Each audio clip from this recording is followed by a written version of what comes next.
Assalamualaikum warahmatullahi wabarakatuh. Saya Muhammad Wafiq Azhad bin Sulaiman, DPH 2024289098. Tajuk kumpulan kami ialah Najash, iaitu biding palsu. Okey, apa itu Najash? Najash ni dia adalah apabila sesuatu berlaku, iaitu seseorang dia sengaja menawarkan harga yang tinggi dalam bidaan walaupun mereka tidak berniat untuk membelinya. Jadi tujuan mereka membuat sedemikian ialah supaya pembeli sebenar menganggap barang tersebut mempunyai harga yang tinggi dan mereka membelinya dengan harga yang lebih mahal. Dan seterusnya ialah dalil. Perbuatan ini adalah haram berpandukan hadis yang diriwayatkan oleh Abdullah bin Umar radhiyallahu anhu. Berkata, maksudnya Nabi Muhammad sallallahu alaihi wasallam melarang Najash. Riwayat Al-Bukhari dan Muslim.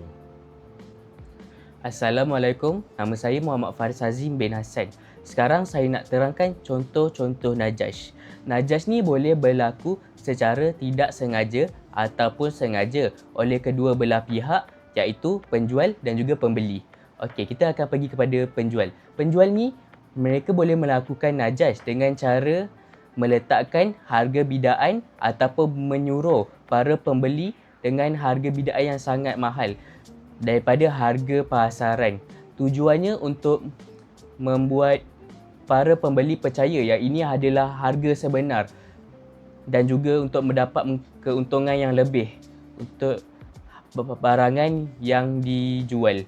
Kemudian daripada segi pembeli pula, mereka boleh melakukan Najash secara tidak sengaja ataupun sengaja, iaitu mereka ataupun pembeli pura-pura menaikkan harga bidaan walaupun mereka tidak berniat untuk membelinya. Tujuannya untuk memaksa pembeli lain membeli harga bidaan dengan harga yang lagi tinggi daripada harga pasaran. Okey, Assalamualaikum warahmatullahi wabarakatuh. Nama saya Ihsan Bilal Abdullah bin Muhammad Yusof, nombor metrik DPH 20242879. Seterusnya saya akan menerangkan mengenai Najash moden. Itu Najash yang banyak dilakukan pada masa sekarang. Pada masa sekarang, mereka selalunya dilakukan melalui bidaan palsu dalam platform lelongan atas talian, terutamanya dalam sesi live jualan TikTok maupun Instagram, bagi menaikkan harga suatu produk tanpa niat untuk membelinya. Lalunya golongan ini akan memanipulasi permintaan dalam sesi jualan langsung melalui komen atau tawaran palsu dengan tanpa niat untuk membelinya. Hal ini dilakukan agar pembeli menaikkan harga untuk mendapatkan sesuatu barang tersebut. Seterusnya ialah penggunaan akaun palsu oleh penjual atau pihak tertentu untuk meningkatkan harga tawaran secara tidak sah. Dia niat sama juga untuk menaikkan harga dan menganiayai pembeli-pembeli lain di luar sana. Selain itu juga ialah kerjasama di antara pihak tertentu untuk menaikkan harga produk secara sengaja bagi mempengaruhi keputusan pembeli lain. Hal ini ia dapat merugikan pembeli-pembeli lain di luar sana yang terpaksa menaikkan harga yang lebih tinggi untuk mendapatkan barang yang mereka mahukan dalam sesi jualan langsung. Assalamualaikum, saya Muhammad Fakrul Razi bin Muhammad Yusof. Nombor kad metrik DPH 20242835. Seterusnya saya akan membentangkan pasal kesan Najash. Yang pertama, dia dapat menimbulkan unsur penipuan dalam transaksi jual beli kerana pembeli dipengaruhi oleh tawaran harga yang tidak tulen, iaitu harga yang telah diletakkan oleh penjual yang mengambilkan keuntungan yang tinggi. Yang kedua, ia menyebabkan kenaikan harga barang secara tidak wajar sehingga ia melebihi nilai sebenar. Yang ketiga pula, menghakis kepercayaan masyarakat terhadap sistem perdagangan dan integriti pasaran. Ia kerana penjual yang menggunakan Najash tersebut. Yang keempat pula, memberikan keuntungan yang tidak bertikar kepada penjual melalui kaedah yang tidak jujur. Assalamualaikum warahmatullahi wabarakatuh. Nama saya Muhammad Nasrullah bin Khairul Saleh. Nombor matrik saya DPH20242836. Kes. Kita masuk pula cara mengatasi najas ini. Pertama sekali kita perlu lihatlah reputasi platform itu, di mana platform itu bagus atau tidak. Kita perlu melihat review orang di mana platform ini trusted ataupun tidak. Ataupun kita boleh tanya kepada orang terdekat kita yang pernah menggunakan platform itu. Okey. Yang kedua pula, kita boleh lihat harga lah. Okey, kita boleh bandingkan harga di mana platform, di Lazada ataupun Shopee ataupun yang lain-lain lagi. Kita boleh lihat harga produk itu. Sekiranya ada produk yang menjual dengan lebih mahal, ia ada kemungkinan dia menipu harga. Penjual itu ingin mendapatkan untung yang lebih. Sekiranya produk itu menjual dengan harga yang lebih murah, terlampau murah, maybe kita dapat mendapatkan produk yang tipu. Okey. Yang ketiga pula, kita boleh lihat pembayaran. Kita perlu menggunakan kaedah pembayaran yang betul. Sekiranya kita terbeli dengan penjual itu secara online, tapi kita menggunakan pembayaran online banking, kita boleh lihat di mana duit itu masuk. Kita boleh membuat report polis di mana duit itu masuk kepada siapa. Yang keempat, elakkan testimoni palsu. Kita jangan cepat percaya dengan rating yang terlampau tinggi tanpa bukti yang sahih.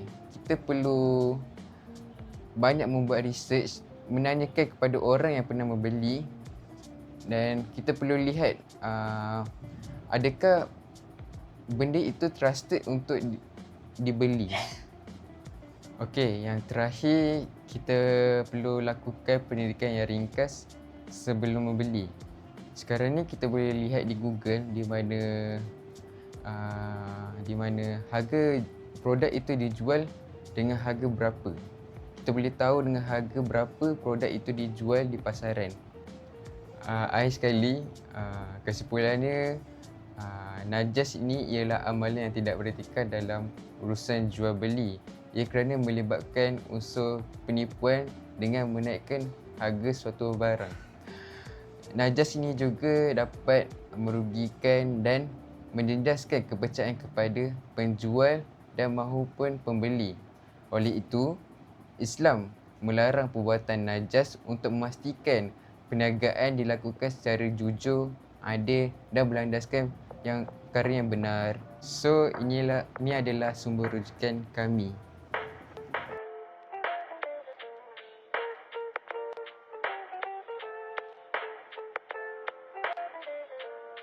Uish, aku ada barang baik ni. Aku beli 20 je. Kalau aku jual 100 pun orang nak ni. Benda ni dah lah orang cari. Okay, saya akan buka bidaan barang ni, iaitu jam Apple Pro Max Limited Edition dengan harga 100. Ada yang nak bida? Berapa? 200. 200? Oh, ada lagi. Uish, ni barang baik kat ni. Boleh aku jadikan koleksi baru aku. 400. Oh, 400. Oh, 500. 500. Siapa lagi? Ish, Mamat ni nak cabar aku ke tu? Kau ingat aku tak ada duit ah. 1,000. Wow, 1,000. Sold.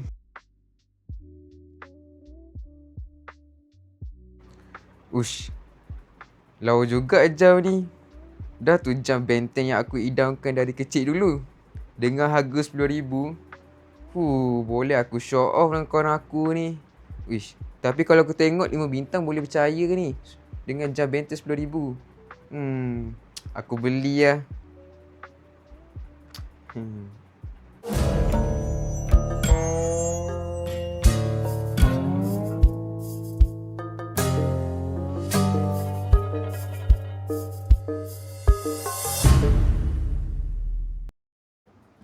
Assalamualaikum warahmatullahi wabarakatuh.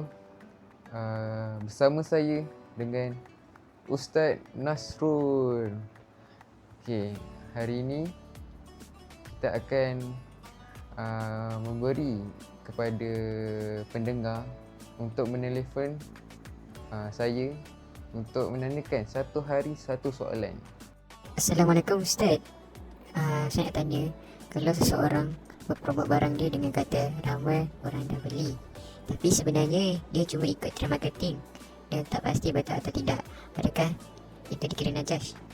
Okey, terima kasih yang telah memberi pertanyaan sebentar tadi. Okey, bismillahirrahmanirrahim. Dalam hal ini kita perlu lihatlah niat seseorang itu. Adakah diorang ingin menipu ataupun seseorang itu dalam keadaan jahil. Sekiranya diorang menggunakan ayat itu sebagai untuk menipu orang untuk membeli, itu dikira sebagai najas. So najas ini yang kita sudah ketahui, najas itu adalah haram sama sekali.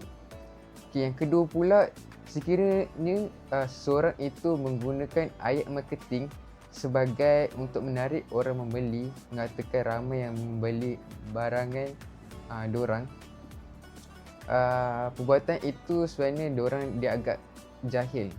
Oleh itu, kita sebagai umat Islam, kita perlu tahu kita perlu menjual secara jujur dalam muamalat supaya penjualan kita diberkati oleh Allah.